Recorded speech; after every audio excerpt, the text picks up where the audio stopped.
Ngilangwa. Sasa kwa upande wa wekundu wa Msimbazi Simba pia mwenyekiti Murtaza Mangungu ametoa jambo, yani amezungumza, amemsikia msajili ambacho amekisema. Ndio. Yes, watu msikie hapa Murtaza Mangungu.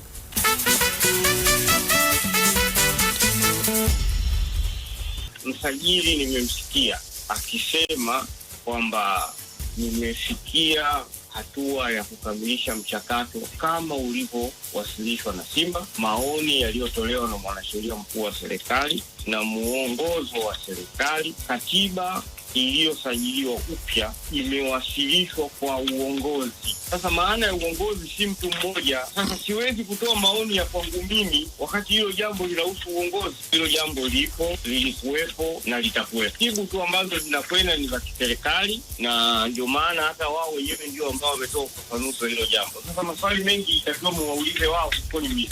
Kwanza katika hiyo miaka 8 muda wote huo sio mimi nilikuwa mwenyekiti peke yake. Ninachoweza kusema mchakato huu ni taratibu wa kisheria na taratibu za nchi. Kwa hiyo wakati wote lazima kila mmoja ajue kwamba zipo taratibu zinazotakiwa zifuate na mamlaka. Kwa hiyo pale ambapo tunapeleka na kutakiwa kufanya marekebisho tunawasilisha kwao. Kwa hiyo swala la kusema kwa nini imechukua muda mrefu sio jibu ambalo mimi naweza kuwa nalo, na kwa nini ilifanyika hivyo sio jibu ambalo mimi naweza kuwa nalo. Jambo kubwa na la msingi, huu ni mchakato ambao unafuata taratibu, na hizo taratibu zikifuatwa ipasavyo utakamilika. Na sasa tumeshatoka kwenye hatua ya katiba, tunaangalia hatua ya mambo mengine ambayo yamebakia. Kwanza mimi niseme sina uwezo wa kuzuia mtu kutoa maoni yake au maelezo yake au kile anachojisikia. Uwezo huo sina. Lakini ni bahati mbaya sana kwamba wanaotaka kuzungumza ni wale ambao hata hilo jambo lenyewe wanaolizungumza hawalielewi. Na kama wanazungumza na waandishi wa habari, bahati mbaya pia waandishi wa habari nao wanashindwa kuwauliza maswali ambayo yako relevant na hayo wanayoyasema. Kwa maana kwamba mtu ambaye anazungumzia mchakato, mathalan anasema kwamba upande wa wanachama ndio unaokwamisha mchakato, alafu mara anatokea waziri anamwelekeza msajili kamilisha jambo la Simba. Sasa hapa aliyekwamisha ni upande wa wanachama au aliyekwamisha ni upande wa msajili? Mimi siwezi kutoa maoni. Si mbaya sana nchi yetu imefikia wakati kwamba watu ambao hawajui chochote ndio wanapewa nafasi zaidi ya kusikilizwa kuliko ni wale wanaojua, na mtu asiyejua anaona ni ubaya sana kwake yeye kuuliza kwa anayejua au kumsikiliza anayejua. Sasa hiyo ni hatua ngumu sana. Hai, mwenyekiti tumemsikia. Hatua ngumu sana. Hujui, hutaki kuonekana kwamba hujui, hutaki kuuliza na vitu kama hivi.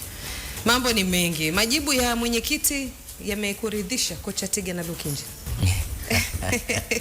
Au kuna mahala haujaridhika ama haujamuelewa mwenyekiti Mangungu? Mimi nimemuelewa.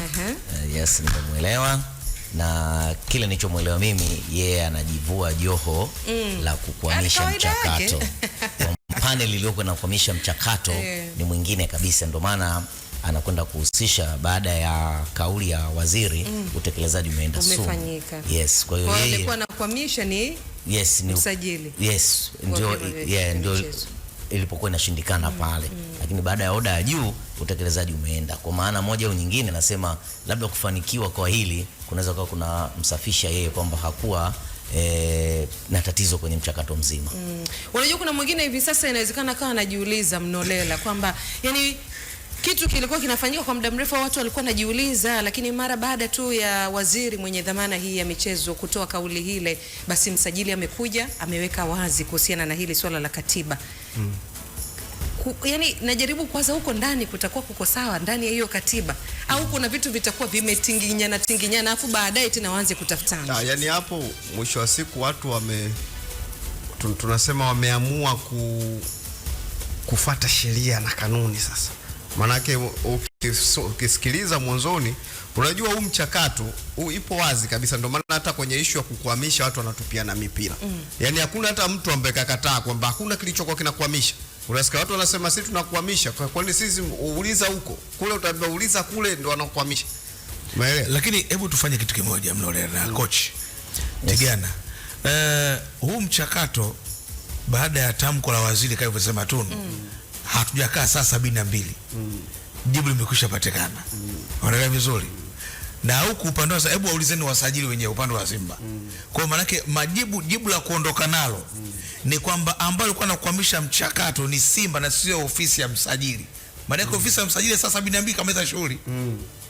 Maana jibu ni wana Simba wao wenyewe. Ndio maana mimi nakwambia. Yaani kwani Ambokile hata kwani tulimsikiliza Abeli? Abeli ukimsikiliza tu maneno yake unajua hapa shida ilikuwa wapi. Kwa sababu wao walichokuwa wanafanya wale msajili alikuwa wakileta katiba ya papo akiisoma alikuwa anawaambia hapa kuna shida, nendeni mkarekebishe. Kwa sababu unajua ukiwasikiliza wao walichokuwa wataki kukifanya kwenye ile katiba kwenda hivyo hivyo bora liende, kwa sababu mbele kungekuwa kuna mazao na hizi timu ni timu za wanachama. Kwa hiyo wao walichokuwa wanachokifanya hapa upande wa serikali huku ni kulinda maslahi ya wanachama kwenye ile timu. Kwa sababu unajua wawekezaji hao wenye fedha wajanja sana, hiyo ipo wazi kabisa. Umeelewa? Wana maarifa makubwa. Mtu anakuja kutia mzigo wake pale, baadaye mwenyewe anataka baadaye apate faida. Umeelewa? Kwa hiyo sasa serikali wanajua fika kabisa kwamba huku upande wa wanachama wengi sio kwamba tu wanauelewa na hivi vitu. Kwa hiyo tukiwaachia tu waende wenyewe, baadaye hao ndio watarudi tena kwa serikali. Tunajua ile timu yetu sisi hatuelewi hivi na hivi. Kwa hiyo serikali mimi ninachojua wapo upande wa maslahi ya wanachama ambapo huku ndio wapo wenye timu. Umeelewa? Kwa wao ni kama baba akakaa katikati, anamtetea mtoto mmoja ambaye anajua huyu hawezi kujisimamia mwenyewe. Umeelewa? Kwa hiyo sasa huyu ambaye anaweza kujisimamia mwenyewe ndo anajaribu kutafuta kuleta ujanja kutaka. Sasa serikali wao wameamua bwana, hapana, twendeni hivi kwa ajili ya kumlinda huyu mtoto mwingine ambaye wanajua baadaye. Ndio maana hapo umeona sijui baadaye kunaweza kutokea machafuko na nini. Machafuko unajua yanatokeaje, itakuja kutokea baadaye. Sasa watu wakishaanza kupata uelewa, kumbe pale tulikuwa hatukuwa sawa sawa. Ndio sasa mnaanza sasa, serikali tusaidieni. Umeelewa? Wakati wote tayari watu mnyonyewe mlishakubaliana. Mpaka sasa hivi Simba ina katiba ngapi, kocha Tiga na Lukinje? Nitaitambua hii rasmi ambayo imerudishwa. Yes, sasa hivi kwamba ndio iko active. Okay, kwa zingine zote hizo za nyuma zimesha. Ndio maana ukipewa nafasi ya kufanya amendment au kurekebisha, manake wasifu wa ile iliyopita inakuwa umedrop. Inakuja tunaanza kutumia hii current.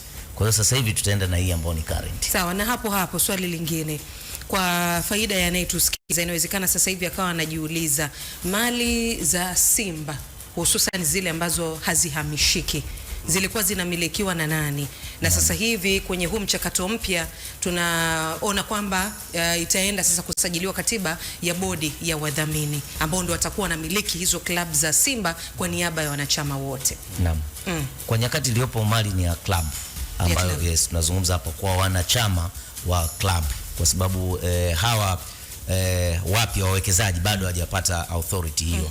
Kwa hiyo kwa sasa hivi tunazungumza mali za club ya Simba pamoja na wanachama wake. Pamoja kweli hapo. Ile katiba yao mwanzo. Maana kuna Simba Holding Company. Ndio.